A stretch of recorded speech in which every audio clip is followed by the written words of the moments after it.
All of Anne's past, and Taylor's as well, from what I understand, has been the prologue to this truly amazing and loving relationship. And all I can say is only a very proud father can. Well done. And Mary and I love you both very much. Raise your glass to Taylor and Anne.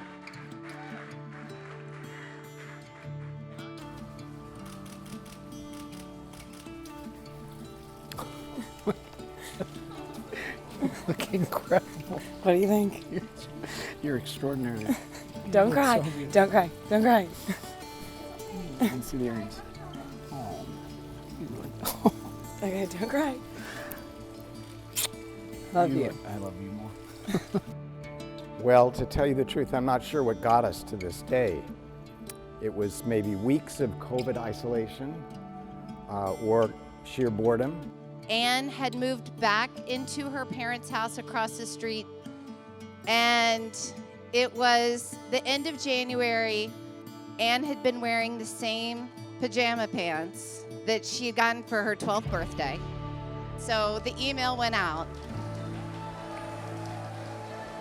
So naturally, they sent an email blast to 40 of their most intimate friends, describing Anne and her playful personality. And a message that said 32, adorable, fit, witty, outgoing, generous, and loves to have a good time. I distinctly remember Anne calling me and recounting the story, laughing while walking her dog Minnie through the neighborhood. Marge, you won't believe what Emily and Christina did. Neighbors who I don't even know have stopped me on the street telling me they're on the hunt for me. Through that email, Tara's sister and sister-in-law saw it, looped Tara in. The next thing we knew, we had Taylor on the hook. The night he met Anne over FaceTime, he talked to her for 4 hours, drank 2 bottles of white wine, ate a pizza, serenaded her, listed the U.S. states where he is a landowner, and then he invited her to Nantucket for the upcoming weekend. You would have thought that we were getting play-by-play like in the Situation Room at the White House. Taylor was like, guys, going to pick her up, and all of us kind of on the side were like, so is this a kind of a first date? Like, he's taking her to Nantucket? Like, okay, way to swing for the fences. Tons of texts back and forth. Then they got on the boat to Nantucket, and I think Taylor sent us one quick text like, all right, made it to the house, and then within maybe 90 seconds, 2 minutes, I get a FaceTime from Taylor, and I was like, wow, this is going bad. Anne pops up, and she's got these mittens for this company that my brother has out of Jackson Hole, and I was just like, holy crap, this girl is perfect. But when I heard about Taylor's first weekend with Anne, it was as if a tornado had touched down in Nantucket. And from the sound of it, she could keep up. Their whirlwind romance took off from there, and within just a few months, it was clear that they were a lasting match for each other. Oh my God, you look amazing. Ready to do this? You look outrageously beautiful. I love you. I love you more.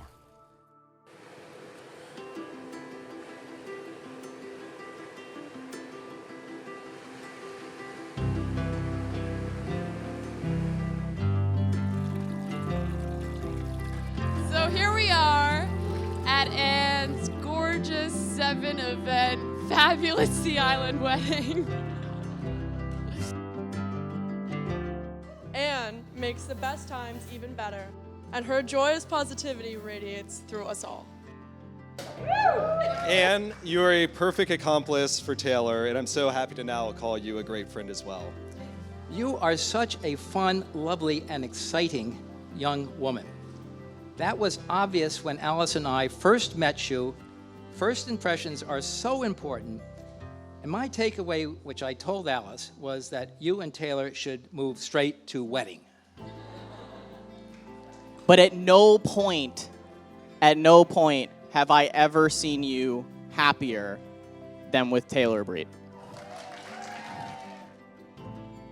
Anne is one that brings out the best for everybody she loves. And you have a group of people that love and care for you so deeply that it's kind of scary. And every time I've met someone in Anne's network, I've never been disappointed. I'm only completely uplifted by the character and quality of who they are. And I thought that I would never meet someone like Anne that would have such an amazing network of people, and then I met Taylor.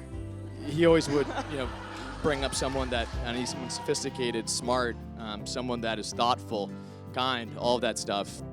Through and through, I always thought that out of all of my friends, Taylor deserved that. And he truly has found that tonight. And I'm so proud of both of you for kind of coming together. You both are perfect for each other. And since you've arrived in Taylor's world, I have witnessed it become both happier, brighter, not bigger, but moving with greater purpose with each day. You've brought him great joy and quiet confidence. Anne and Taylor quickly realized true love and partnership. They had struck it. Whoa! Wow! Whoa! You can't start crying, baby. Woo! Wow. Remember when you told me not to drink? I should have drank more because I wouldn't be crying. I know, but you can't start crying because if you start crying, I'm going to start crying and we'll both be in trouble. You look beautiful.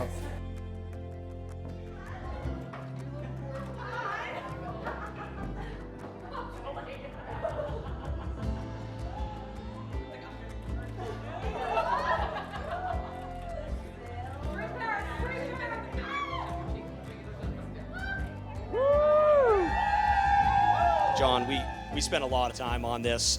I would feel very comfortable with this acquisition here. I have no doubt that it's going to pay dividends for many, many years. I can't wait to be around for all of it, and many great years ahead, guys. Hear, hear. I can't wait to watch you two continue to turn heads and live life to the fullest. I'll always be along for the ride. I love you both. 20 years ago, as a sprite little freshman, Taylor told me if I could pick one, he'd choose power over money. Wise beyond his years, he's found that power, and may they live happily ever after. Cheers, guys. Love you. So let's raise a glass and join me in a toast to Taylor and Anne and this wonderful life they are going to create. You know, as we gather this afternoon, I'm reminded of the words of the poet Maya Angelou, who says, "Each of us is born with whispers of light and grace." And for that matter, so is each relationship. And in the hands and the hearts of each couple is the destiny of how those whispers will be nurtured into exaltation and fullness. And so today we pray for you that those graces and gifts may become full and complete in both of your lives as you start on this journey together.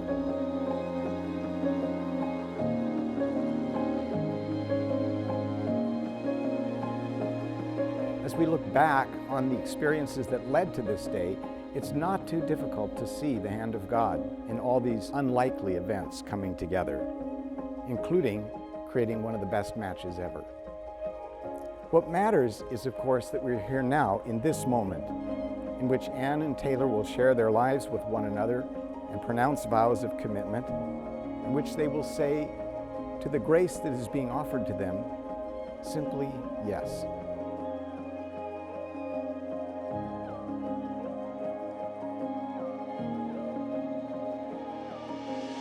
I, Anne, take you, Taylor, to be my husband.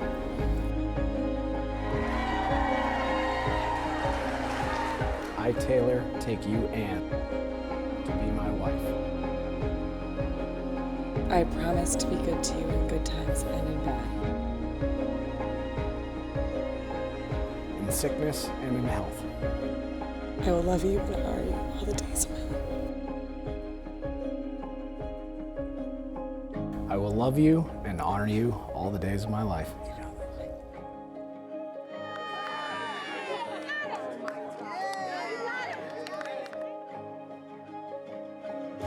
There are two people who aren't here in person, our mom and dad, but they are here in spirit. And case in point, if anyone was running late today, Mom was here. Taylor, I know how much you and I miss them, and that we wish they could be here. I know how proud they are of you, and frankly, if it weren't for them, we wouldn't be here.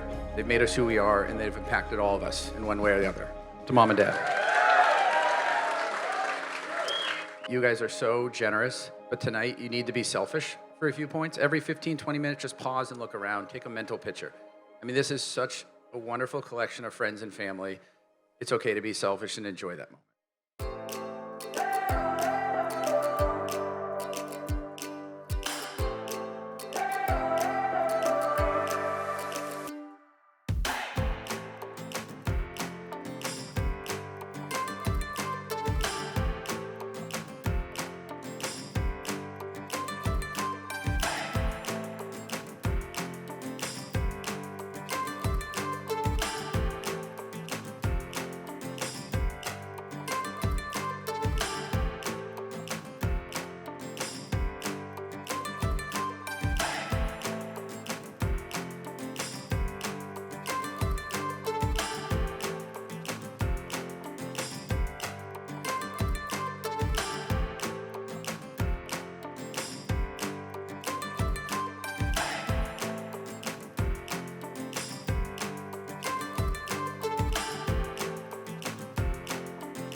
Anne, when we took our vows today, there are a few phrases are sort of traditionally said and have always been in my head, and whether we express them explicitly or not, they still mean the world to me.